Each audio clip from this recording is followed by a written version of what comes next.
If you're a parent, you can use the 5th house in your birth chart to understand your kid's personality. And even if you're not a parent, you can still use the 5th house to understand your future kid's personality. If you have the moon in the 5th house, this means that your kid is highly impressionable. So they'll take on the qualities and the habits and the opinions and the lifestyles of the people they spend the most time with. This isn't necessarily a bad thing. Like, this is human nature for us to do this. But if you're like, why is my kid acting different all of a sudden? Just know it's because they got a new friend, they got a new boyfriend, that type of thing.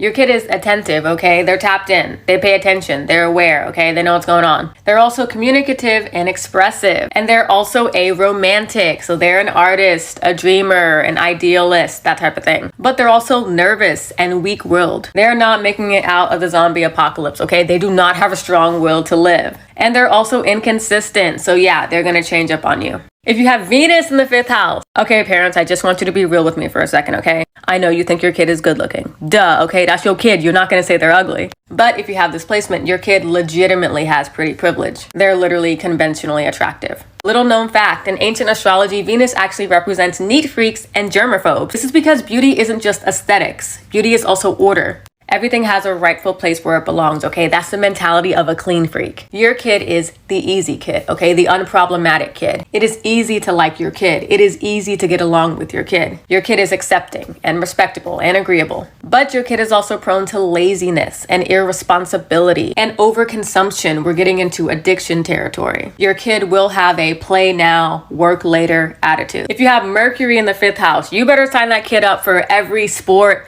club, musical instrument, karate, whatever you can get them into. Your kid is multi-talented. Your kid is intelligent, educated, and opinionated. Okay, they got a mouth on them.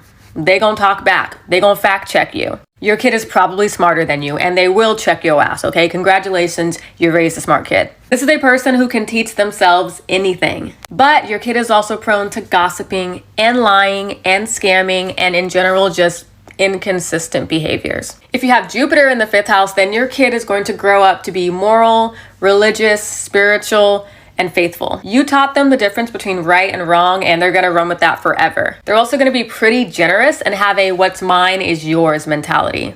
But your kid can also be a hypocrite. Like, yes, they are moral, but they don't always practice what they preach.